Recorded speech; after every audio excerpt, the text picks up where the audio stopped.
आदाब, नमस्कार। VOA India में आपका इस्तकबाल। मैं हूं सौरभ शुक्ला। आप देख रहे हैं इलेक्शन नज़दीक से। हम इस वक्त हिमाचल प्रदेश में हैं। यहाँ की मंडी लोकसभा कॉन्स्टिट्यूंसी बहुत इंटरेस्टिंग कॉन्स्टिट्यूंसी है। सबका इंटरेस्ट है क्योंकि यहाँ पर कंगना रनौत, फिल्म एक्ट्रेस कंगना रनौत इस कंटेस्टिंग और उनके खिलाफ कांग्रेस ने टिकट दिया है Vikramaditya Singh, who is PWD minister of Himachal Pradesh, son of Virbhadra Singh, who's been chief minister of Himachal Pradesh for 5 terms. इससे पहले विक्रमादित्य से पहले इनकी मदर, विक्रमादित्य की मदर रानी प्रतिभा सिंह यहाँ से MP थी। इस बार उन्होंने टिकट जो है विक्रमादित्य को दिलवाया है कंगना रनौत के अगेंस्ट। और रात में आप देखेंगे यहाँ पर विक्रमादित्य कैंपेन कर रहे हैं, अपने लोगों से मिल रहे हैं, उनसे फीडबैक ले रहे हैं और उनका कहना है कि वो काफ़ी कॉन्फिडेंट हैं, कंगना रनौत को हराएंगे वो। हम विक्रमादित्य का आपको प्रचार भी दिखाएंगे, कुछ तस्वीरें भी उनके प्रचार की, और विक्रमादित्य से बहुत इंटरेस्टिंग बातचीत भी है वो आपके लिए लेकर के आएंगे। और विक्रमादित्य एक उभरते हुए नेता हैं। अगर वो ये चुनाव जीतते हैं, वो 2 बार MLA हैं, जीते हैं हिमाचल प्रदेश में, मंत्री भी हैं, अगर ये इलेक्शन वो जीतते हैं लोकसभा का, तो उनका जो स्टेचर है वो इंडियन पॉलिटिक्स में और हिमाचल प्रदेश के पॉलिटिक्स में काफी बढ़ने वाला है।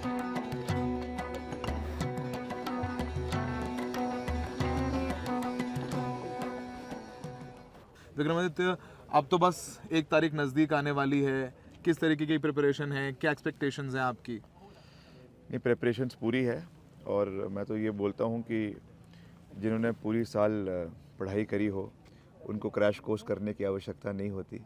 तो जो मोहतरमा है वो तो क्रैश कोर्स कर रही हैं, दिन रात एक कर रही हैं, क्योंकि उन्होंने पढ़ाई तो करी नहीं है, राजनीतिक पढ़ाई तो करी नहीं है।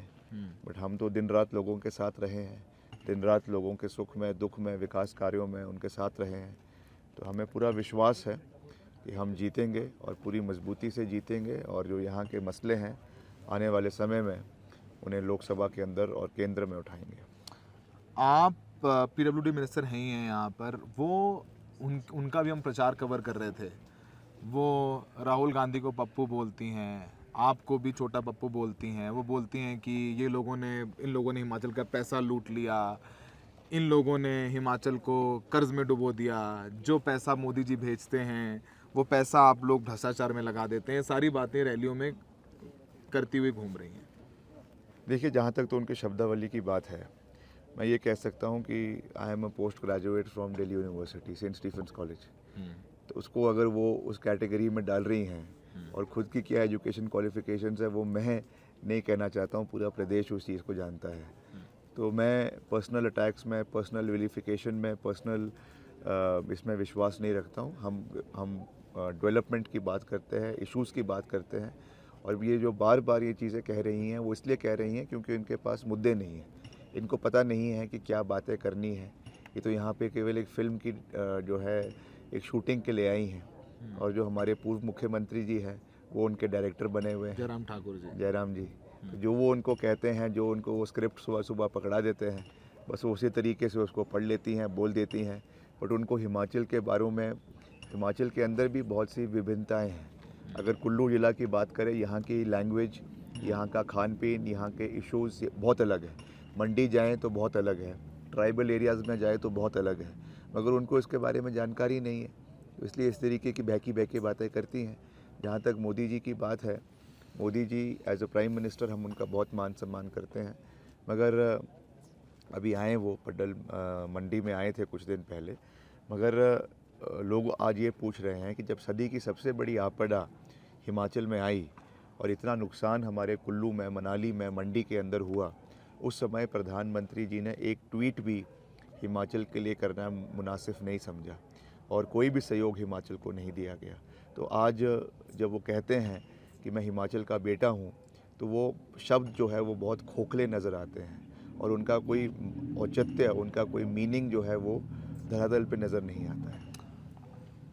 आप यहाँ पर चूँकि जब त्रासदी थी पिछले साल और हम सब लोगों ने उसको कवर किया, उसके बाद आज यहाँ लोगों में बात कर रहे थे। कुछ लोग तो कह रहे हैं कि आप लोगों ने अच्छा काम किया, कुछ लोग उस बात से नाराज़ भी हैं कि सड़कें अभी नहीं बन पाई, हम लोगों को कुछ कॉम्पनसेशन नहीं मिला।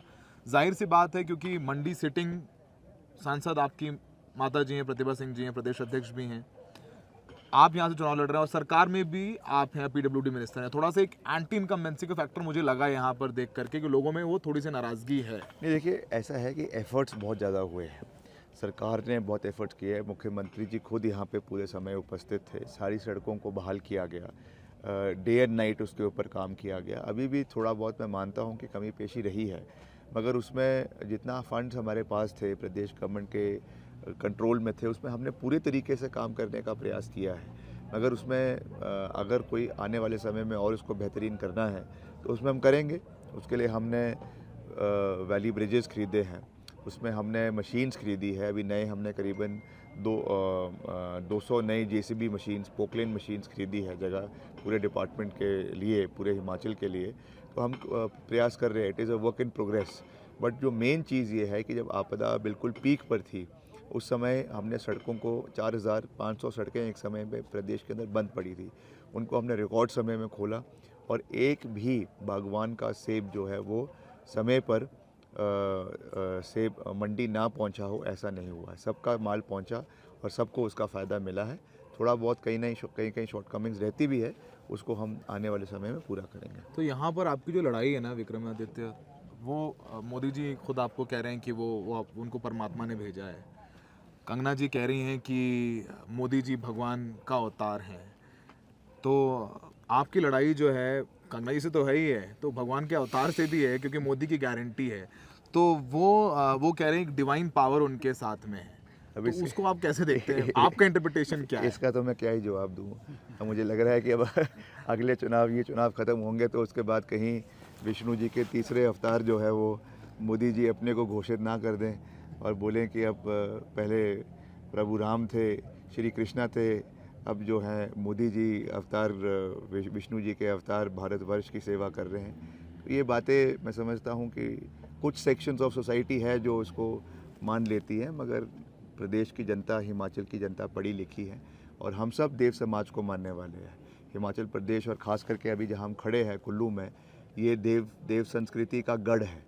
यहाँ पे हर जगह पे देवी देवताओं के मंदिर है। कुल्लू का जो ऐतिहासिक यहाँ का दुशहरे का मेला होता है, उसमें सैकड़ों यहाँ पे देवी देवता, सैकड़ों यहाँ पे लोग पूरे देश से, पूरे विश्व से यहाँ पे जो यहाँ का देव कार्य होता है उसको देखने के लिए आते हैं। तो यहाँ पे ये बातें चलने वाली नहीं है। हम सब सनातनी हैं, हम सब हिंदू धर्म को मानने वाले हैं, पर कहाँ पर ये लाइन को खींचना है, लक्ष्मण रेखा को कहाँ पर खींचना है, वो हमको पता है और पूरे प्रदेश के लोगों को पता है। जब ये टिकट अनाउंस हुआ कंगना का, तब आपका टिकट अनाउंस नहीं हुआ था। मुझे याद है कि दिल्ली में हमारी आपके फ़ोन पर बात भी हुई थी। तब आपने बोला जो पार्टी कहेगी करेंगे। तो यार कैसे इलेक्शन लड़ने का? आप एमएलए हैं, पीडब्ल्यूडी मिनिस्टर हैं, फिर पार्टी ने कहा कंगना के अगेंस्ट लड़ो। देखिए ऐसा है, कैसे बना पूरा ये? मैंने टिकट के लिए अप्लाई नहीं किया था। हाँ। मगर मुझे दिल्ली में मैं गया था एक मीटिंग के लिए। वहाँ पे मुझे पार्टी हाईकमांड ने, सोनिया जी ने, राहुल जी ने और प्रियंका जी ने ये आदेश दिए कि आपने यहाँ से चुनाव लड़ना है। तो मैंने कहा कि वैसे तो मैं ऑलरेडी एक रिस्पॉन्सिबिलिटी मेरे पास है, मगर अगर पार्टी हाईकमांड चाहती है तो हम निश्चित तौर से लड़ेंगे, पूरी मजबूती से लड़ेंगे। तो इसलिए मैं मैदान में उतरा हूँ और पूरा अच्छा समर्थन मिल रहा है। मैं उनको वादा करके आया हूँ कि अगली बारी जब आएंगे तो जीत कर आएंगे। तो निश्चित तौर से कल इसीलिए प्रियंका जी कल यहाँ पे आ भी रही हैं कुल्लू में, और उनकी भारी जनसभा कल कुल्लू में होगी, सुंदरनगर में होगी, और जो जीत है उसको सुनिश्चित करने के लिए वो यहाँ पे आएंगे। कहीं ये तो नहीं हुआ कि कंगना के लिए मोदी जी आए? फिर मैंने आपका एक बयान सुना था, आप बोल रहे थे कि यहाँ पर आपको प्रचार में ज़रूरत किसी की नहीं है, अकेले कंगना के लिए काफ़ी है। फिर ये नहीं हुआ कि मोदी जी आगे कंगना के लिए, तो फिर पार्टी हाईकमान ने कहा कि नहीं विक्रमादित्य आपको अलग अगर अकेला फील हो रहा है तो चलो हम भी आ जाते हैं? कुछ क्या हुआ, कैसे मसला बना? प्रियंका जी तो क्योंकि हिमाचल उनका घर है, यहाँ पे उनका घर है, शिमला में घर है, तो वो हर जगह पे जा रही हैं। तो हमने भी उनसे बात करी और उन्होंने यहाँ पे आने के लिए एग्री किया है, तो उसके लिए मैं उनका धन्यवाद करता हूँ। और निश्चित तौर से उनकी एक अपील है, खास करके महिला वर्ग में एक बहुत अच्छी अपील है, तो लोग उनसे आकर्षित है, महिलाएं उनसे आकर्षित है, और कल भारी संख्या में महिलाएं यहाँ पर पूरे कुल्लू ज़िला से यहाँ पर आएंगी, तो निश्चित तौर से उसका फ़ायदा मिलेगा, उसमें कोई दो राय नहीं है। मगर जहाँ तक इंडिविजुअली वो मोहतरमा कंसर्न्ड है, उनको निपटने के लिए विक्रमादित्य सिंह अकेला ही काफ़ी है। एक और सवाल है, ये थोड़ा पॉलिटिकल सवाल है कि बहुत दिन बाद हमारी ऑन कैमरा मुलाकात हो रही है, बहुत कुछ हो गया चुनाव में जी, आपकी पार्टी से कुछ विधायक चले गए, जी, बाई इलेक्शंस भी हो रहे जी। हैं, आपका कुनबा हिमाचल में एक है? क्योंकि इधर मैंने सुना है कि अमित शाह ने पंजाब में कहा है कि 4 तारीख के बाद भगवंत मान की सरकार जाने वाली है। यहाँ भी नहीं, ये तो हिमाचल में कह रहे हैं कि सुक्खू सरकार जाने वाली देखिए है। ये इनका मोडस ऑपरेंडी सब जगह है। वो आदरणीय प्रधानमंत्री जी जब हिमाचल भी आए, उन्होंने यहाँ पर भी परसों मंडी में कहा कि ये सरकार कुछ दिन की मेहमान है। पहली बात तो एक चुने हुए प्रधानमंत्री को इस तरीके की शब्दावली का प्रयोग करना मैं समझता हूँ कि अनडेमोक्रेटिक है, अलोकतांत्रिक है। एक चुनी हुई सरकार को अस्थिर करना और उस पर मोहर खुद जो है प्रधानमंत्री लगा रहे हैं, ये बहुत दुर्भाग्यपूर्ण है। ये हिमाचल का जो मैंडेट लोगों ने दिया है उसका तिरस्कार जो है वो प्रधानमंत्री और भाजपा कर रही है। जब उनको 5 साल विपक्ष में बिठाया है तो चैन से वहाँ पे ठंडी लस्सी पिए और बैठे वहाँ पर। क्यों बारी बारी इस तरीके की चीज़ें कर रहे हैं? हिमाचल के लोग पढ़े लिखे हैं, बहुत बाहर के राज्यों में बेशक ये हुआ होगा, मगर हिमाचल में आज तक इस तरीके की खरीद फरोख्त, इस तरीके का चीज़ें हिमाचल की राजनीति में देखने को नहीं मिली है। This is the first time it has happened here. It is very unfortunate और इस पे प्रदेश की जनता कड़ा संज्ञान लेगी और मुझे पूरा विश्वास है कि हम लोकसभा में तो अच्छी परफॉर्मेंस रहेगी, but also in the by elections, जो 6 बाई इलेक्शंस है उसमें भी हमारा अच्छा परफॉर्मेंस रहेगा। And the government is stable, very much stable, और पूरा जो उनका 3.5 साल, 3.25 साल का जो कार्यकाल शेष है उसको हम पूरा करेंगे। आखिरी सवाल आपसे, कभी मैं अभी कन्हैया का इंटरव्यू किया, वो बोले कि एक डिबेट मैं करना चाहता हूँ मनोज तिवारी से, और बड़ा उन्होंने इंतजार भी किया, हुआ नहीं। कभी आपने नहीं सोचा कि कंगना को अलाउ मैंने तो डे 1 से ओपन चैलेंज दिया हुआ है। जिस दिन मैंने अपना नॉमिनेशन भरा, एक बड़ा ऐतिहासिक मंच है, सेरी मंच है मंडी में, तो वहाँ से मैंने उनको दिया हुआ है कि आप आइए और मेरे साथ डिबेट करिए, इश्यूज़ के ऊपर डिबेट करिए। मगर मोहतरमा आती नहीं है, तो अगर आप मिलेंगे तो आप उनको बोल देना कि आए। अब तो वैसे भी चुनाव जो है वो ख़त्म ही हो गए हैं, बट मैं चाहता था कि आए, लोगों के सामने बात करें, सारा नेशनल मीडिया, स्टेट का मीडिया वहाँ पर हो और हम इश्यूज़ के ऊपर बात करें। क्या विज़न हमने किया है, क्या हमने कार्य पहले किए हैं, क्योंकि उनको ये भी नहीं पता कि हमने किया क्या है। अक्सर वो बोलती हैं कि यहाँ पे कोई कार्य नहीं हुआ है। आज अगर हिमाचल में मंडी के अंदर इंडियन इंस्टीट्यूट ऑफ टेक्नोलॉजी है, IIT, तो वो कांग्रेस पार्टी की देन है। मेडिकल कॉलेज अगर मंडी के अंदर बना है, वो भी कांग्रेस पार्टी की देन है। देव साधन्स अगर हमारे मंडी में बने हैं, कुल्लू के अंदर बने हैं, ये भी कांग्रेस पार्टी की देन है। तो हमने हर दृष्टि से यहाँ पे कार्य किए हैं। सीवरेज सिस्टम्स को बेहतरीन किया है, ड्रिंकिंग वाटर सप्लाई स्कीम्स को कुल्लू के अंदर, मंडी के अंदर बनाया है। आने वाले समय में हमने ब्यास नदी का चैनलाइजेशन करना है, क्योंकि इतना नुकसान अभी आपदा में हुआ है। इसके लिए अभी करीबन 1800 करोड़ रुपए का सेंट्रल वाटर्स कमीशन को जो है वो रिपोर्ट भेजी गई है, DPR भेजी गई है। इसको हम टेकअप करेंगे आने वाले समय में। आपका जो ब्यास नदी है, मंडी में रिवर फ्रंट है, वहाँ पे हमने एक बेहतरीन जो है वो वाटर फ्रंट बनाना है आने वाले टाइम में। तो पूरा रोड मैप मैंने संसदीय क्षेत्र के लिए बनाया है। एक भूभुजों टनल का निर्माण यहाँ पे करना है, क्योंकि कुछ एरिया हमारा डिफेंस का जो है वो चाइना के साथ लगता है, इसलिए स्ट्रेटेजिक और डिफेंस मूवमेंट के लिए भी मूवमेंट होना बहुत ज़रूरी है। टूरिज़्म कैसे बढ़े उसके ऊपर बात है।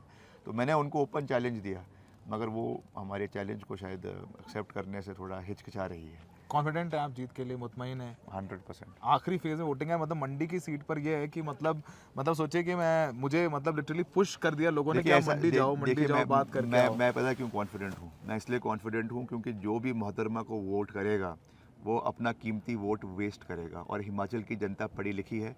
कोई भी अपना मत जो है वो उसको बर्बाद नहीं करना चाहता। क्यों वेस्ट करेगा? पद्मश्री हैं, इतनी बड़ी स्टार है, उनके लिए PM आके स्टार है ना, तो स्टार है तो वहाँ पे जाए, बम्बई जाए। और जो कपिल शर्मा को अच्छा कंपटीशन दे रही हैं यहाँ पे, जिस तरीके का मनोरंजन लोगों का कर रही है। देश आज़ाद कब हुआ? 2014 में। पहला प्रधानमंत्री कौन है? सुभाष चंद्र बोस। तीसरा विश्व युद्ध ही रुकवा दिया, वो भी कर दिया, तो अब बचा क्या है?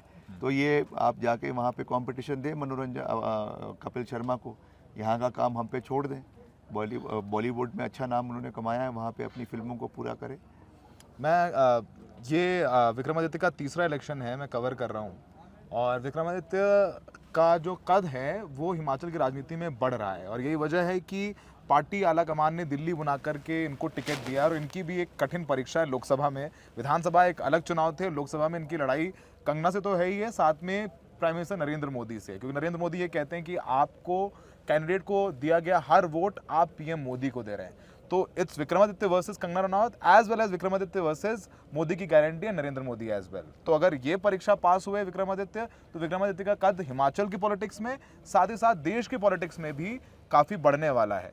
तो बहुत दिलचस्प है मंडी इलेक्शन, वो 4 तारीख को पता चलेंगे। Best of luck. और बहुत बहुत शुक्रिया हमें बात करने के लिए।